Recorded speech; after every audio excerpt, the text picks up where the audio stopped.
9월 중순까지 성실하게 말씀을 묵상하며 하나님의 뜻을 이해하시는 모든 성도님들 가운데 은혜와 평강이 차고 넘치기를 바랍니다. 우리가 속한 공동체에서 누군가의 이야기를 들으면서 이해할 것 같아 라는 말을 자주 할 때가 있습니다. 이해한다는 말을 영어로 살펴보면 understand라고 합니다. 이 단어를 두 단어로 분리하면 아래에 라는 뜻을 가진 언더와 선다의 의미를 가진 스탠드가 합쳐진 말입니다. 우리가 누군가를 이해한다는 것은 그 사람 위에 서서 내 뜻과 내 방식대로 알아가는 것이 아니라 내가 그 밑으로 들어가서 보지 못하던 것을 깨닫는 것에서부터 시작되는 것이 바로 이해라는 것을 가르쳐 주고 있습니다. 하나님의 말씀도 동일합니다. 내가 아는 말씀, 내 마음에 와닿는 말씀으로만 하나님을 안다, 하나님을 이해한다 라고 말하는 것은 이미 자신이 만든 하나님을 믿을 가능성이 굉장히 큽니다. 그렇게 되면 성도는 성도가 아니라 자신이 하나님의 자리에서 하나님이 되어 모든 것을 결정하고 판단하는 것에 이르게 됩니다. 이것을 성경은 교만이라고 정의 내립니다. 신명기 8장 14절에 보시면 내 마음이 교만하여 내 하나님 여호와를 잊어버릴까 염려하노라. 여호와는 너를 애굽 땅 종 되었던 집에서 이끌어내시고 라고 말씀합니다. 자신이 높아진 사람은 하나님과 그분의 은혜를 잊어버리고 본인을 앞세우게 됩니다. 위와 같은 모습이 오늘 주말 묵상의 본문인 열왕기상 7장 1절에서 12절에 나오는 솔로몬의 모습 속에서 잘 보여집니다. 열왕기상 6장에서 7장은 솔로몬의 성전과 왕궁을 건축하는 내용이 나오고 있습니다. 오늘 주말 묵상은 열왕기상 6장과 7장을 비교하면서 보려고 하오니 한쪽에는 큐티집, 또 한쪽에는 성경책을 놓고 함께 비교하시면서 살펴보시기를 권장드립니다. 크게 두 가지로 솔로몬의 교만을 들여다보기를 원합니다. 첫째로 여호와의 성전과 솔로몬 왕궁의 건축 기간을 비교해 볼 것입니다. 둘째로 성전과 왕궁의 건축 재료를 살펴볼 것입니다.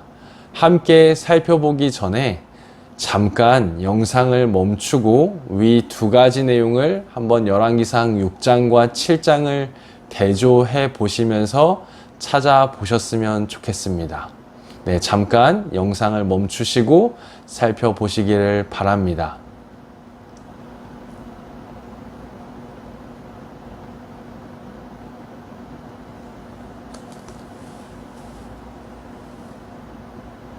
한번 살펴보셨나요? 비교해 보신 내용이 맞는지 저와 같이 나눠보도록 하겠습니다. 먼저 여호와의 성전과 솔로몬 왕궁의 건축 기간입니다.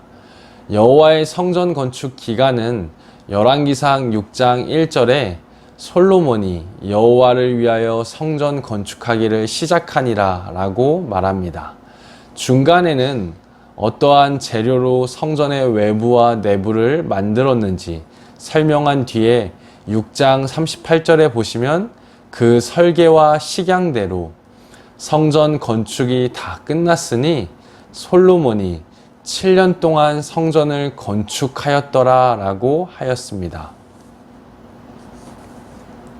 이어서 나오는 7장의 첫 시작을 솔로몬이 자신의 왕궁을 13년 동안 건축하여 그 전부를 준공하니라 라고 말씀합니다.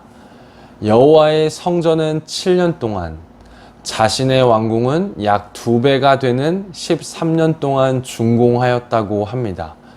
우리 성도 여러분께서는 솔로몬이 어느 쪽에 더 정성과 마음이 있었다고 생각되시나요?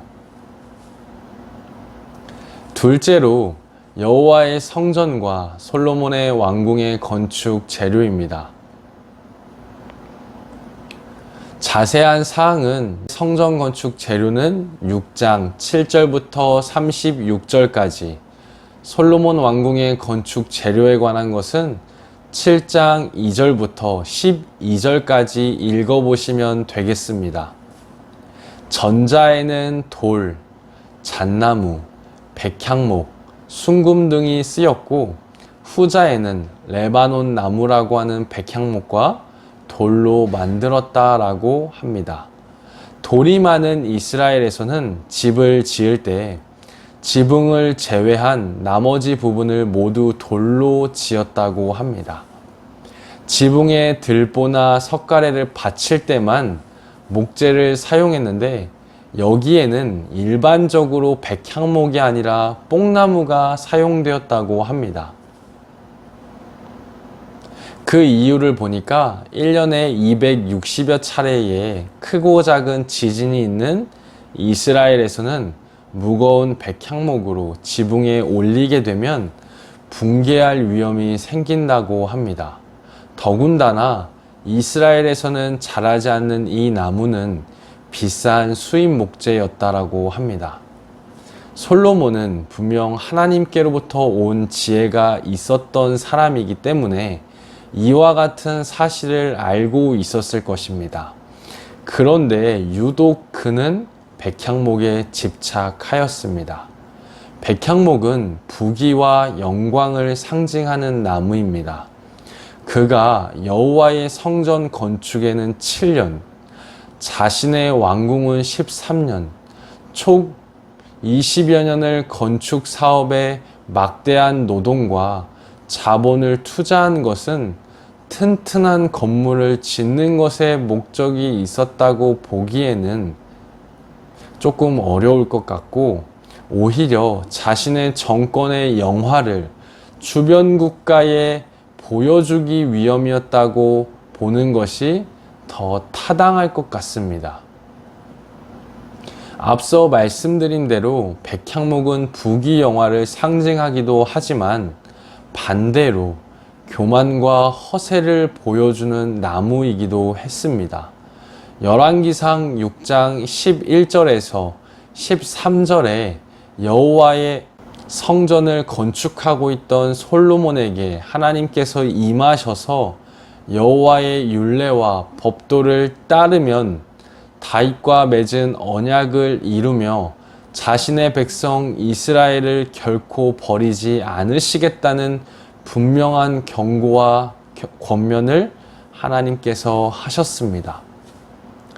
그러나 이후에 솔로몬과 이스라엘은 성전 건축을 한 후에 여호와께로부터 마음이 떠나게 되면서 내리막길을 걷게 될 뿐만 아니라 국가는 남과 북으로 분열하고 멸망에 이르게 됩니다. 우리는 오늘 중요한 메시지를 다시금 깨닫게 됩니다.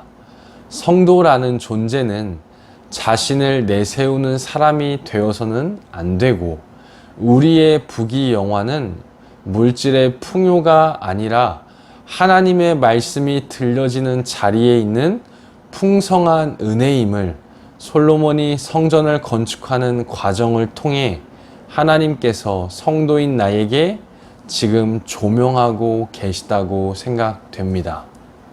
우리 주말 묵상을 하시는 모든 성도님들은 말씀이 들려지는 자리에 있기 때문에 나의 고집과 생각과 아집을 내려놓고 나의 뜻이 아닌 하나님의 뜻을 살아내시는 그 풍성한 은혜가 삶의 자리에 가득 차고 넘치시기를 진심으로 바래 봅니다. 여기까지 살펴보면서 주말 묵상 마치도록 하겠습니다. 감사합니다.